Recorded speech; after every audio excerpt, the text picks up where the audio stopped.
So, me and the Honda go again. This time from Nha Trang to Queen Nhong. Further up again.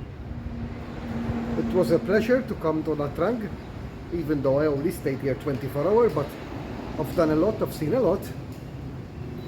Now I'm gonna go up slowly. Look, I'm leaving very early. It's actually gonna take me longer than it should do because I want to do like the scenic route. So I hope he behaves himself and gets me there. I will film on the way whatever I see that might be of interest. So bye bye Nha Trang, going to Queen Nhong. Okay, while you're driving in Vietnam, there's gonna be these type of occasions. You end up really in the middle of nowhere. Really. This is like a road in the middle of nowhere. Then you find a little store which you stop and come in. They have no idea to speak your language or understand you, but they always help you and wave, and they all sell all these things. Look, you can buy a drink. I just bought the Vietnamese Red Bull from this young lady here.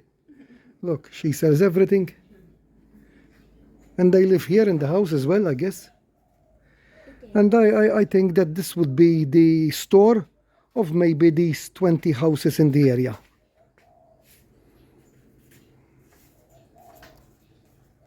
Look at this now. I stopped in the middle of the rails. Look. Look where I am.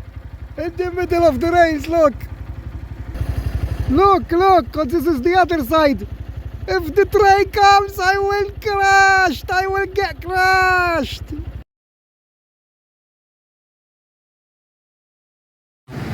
Okay, I've been driving Nha Trang Beach and this other beach, and I have noticed it's 6:25 in the morning. The activity there is on the beach. People walking, people swimming, doing exercises all along the promenade and even on the sand. It's amazing. This is 6:25 in the morning, and not just in this beach, but even in the Nha Trang beach. Amazing. Look how many people there is swimming. Okay, I thought I'd stop a little bit here. Like I said earlier, I'm taking the scenic route. Then, the scenic route, you must stop and enjoy the scenery you are seeing. It's still hazy because it's early in the morning. Maybe it's not as good to see it on the camera than it is by the eyes. Islands at the distance.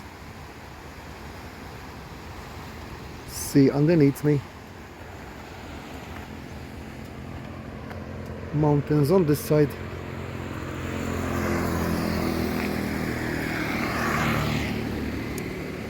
And I'm just gonna keep going now.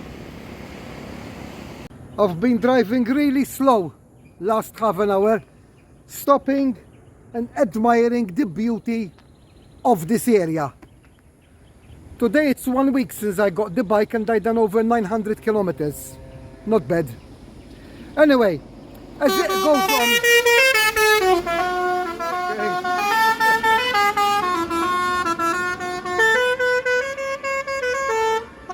Okay, very good. As you notice and learning each day, Google Maps, which I'm working with, always wants to take you the quicker way. So what you have to do is, when you sort out from one place to the other, perhaps you can find a couple of towns or villages that takes you off the main roads, and then you'll be able to see more of Vietnam and more beauty, you know. So I keep going now. Okay, here I am once again filming. I've noticed like this is like a city on the sea. There's the big ones and then the small ones. And from what I can see, the small ones is like the house of that particular family. And so on and so on. And look how big it is. Then there is maybe where the community meets or something, you know. There's 3 big ones here. 1, 2, 3. And all the other ones are all small, like big enough for a family. Let me see if I can.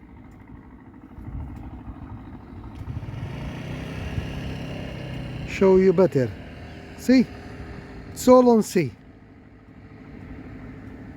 Unbelievable, eh?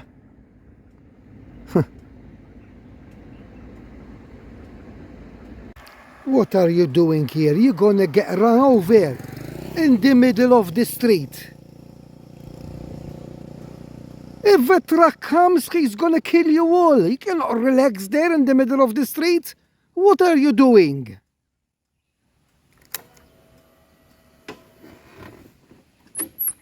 Come on, you have to move away.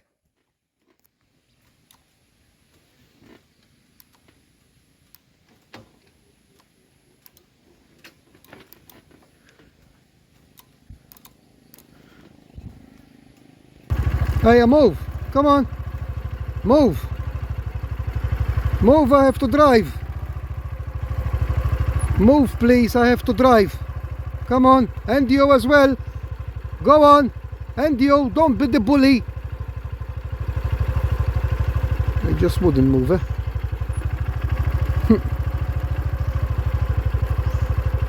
Move, please. Come on. Hey, good boy. Go on. Go, move. Move out of the way. Go on.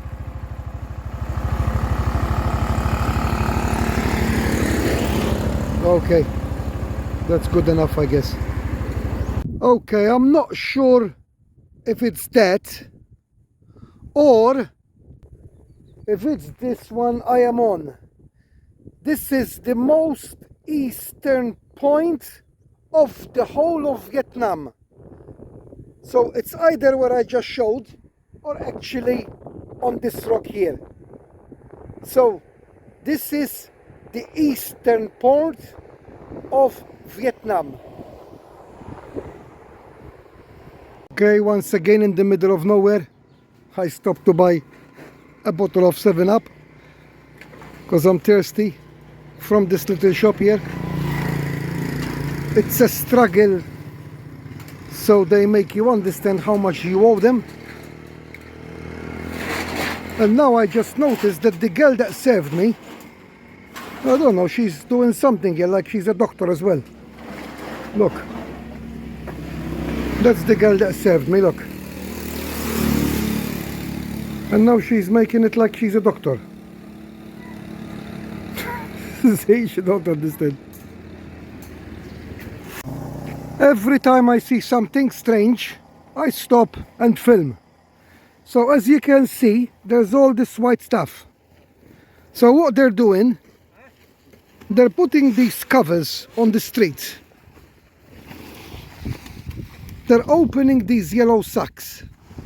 I don't know what they are, but I'm gonna have a look. So I asked them, you know. I don't know what it means. And they open the sacks and they're just laying them on this cover, and it starts from all down the street, you know. No idea what they're doing whatsoever. Look, in the middle of nowhere, look. Eh? This is Vietnam. This is the life of these people. Very good experience today. Okay, look at this now. As far as the eye can see, Look at it. And I'm gonna film more. Now I am on the other side.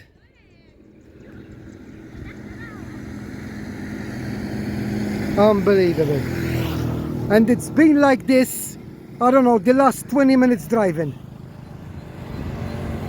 But this where I can stop and give you a 360 degrees on the video. And if I'm not mistaken, excuse me if I'm wrong, these are rice fields. I told you, every time I see something nice, I will stop and film.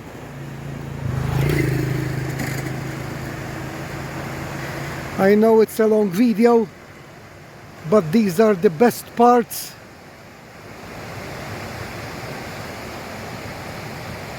Of the trip from Saigon to Hanoi.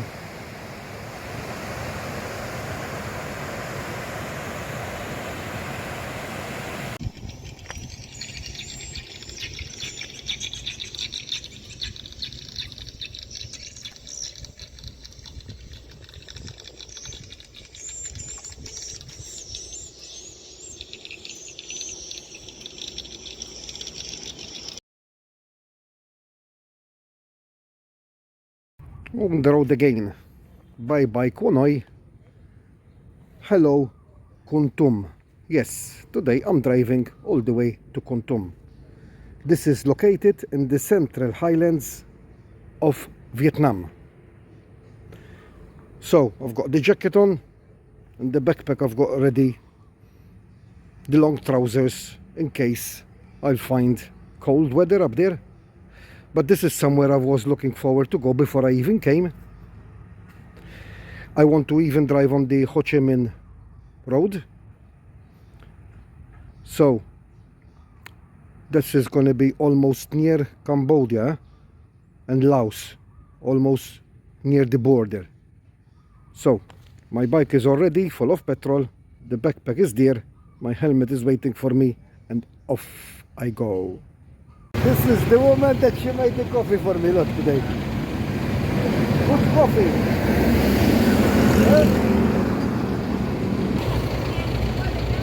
They really enjoy it when you stop, look. She keeps staring at me. It's like she didn't see anybody like me before. Good coffee. On the way to the highlands. It's crazy this road, eh? Crazy this road. But slowly we get there, don't worry. It's long. Okay, I'm going to explain something now. For those that is never been to Vietnam. Okay, the roads, as you can see, there's the lines here, and this is where the motorbikes are supposed to drive. Even if you go on bigger roads, there's always where the motorbike drives. Now sometimes there's lots of dust here, so I drive on where the trucks and vans and whatever drives. And as soon as they are coming from behind you, they all have these crazy horns, loud, and they make sure, look, one of them is coming, and they make sure that you are back on your place, because the way they pump their horn, it's beyond belief, and they all have these crazy horns, you know. So obviously while you're driving, you're always gonna see beautiful scenery.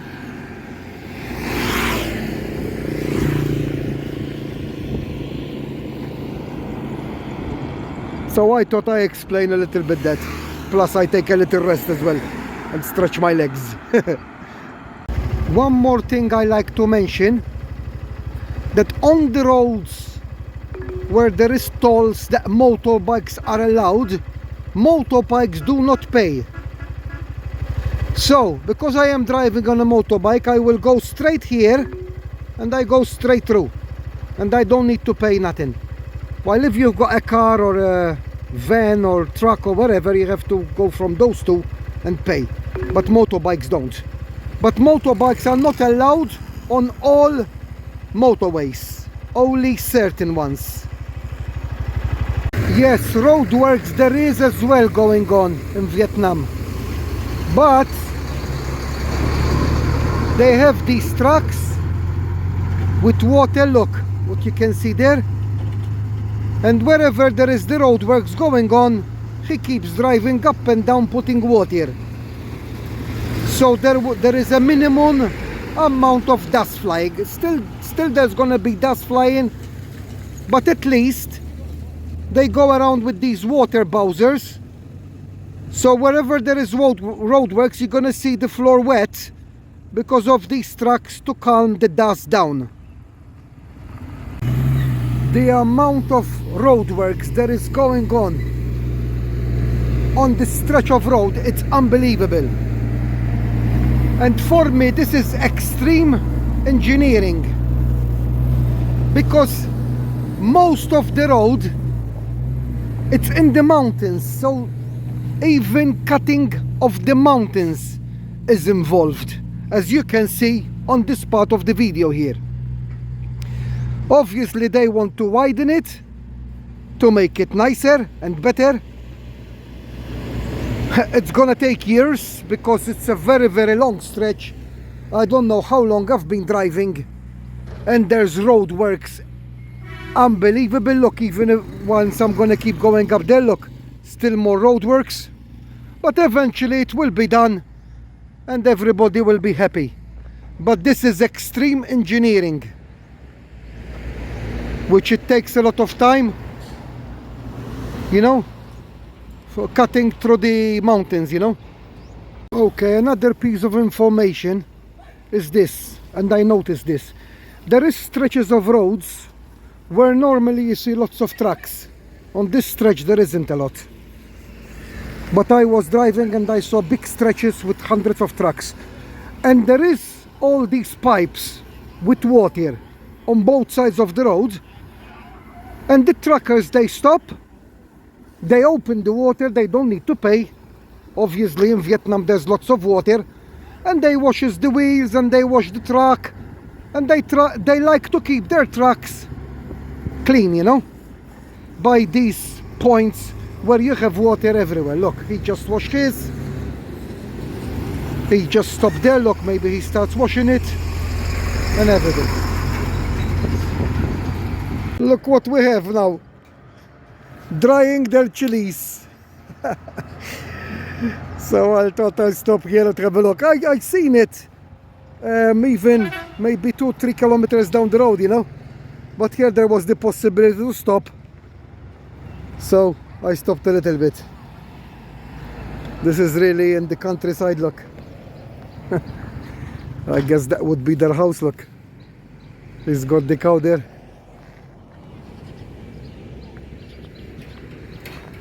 Very nice, eh? So I keep going that way. I keep going that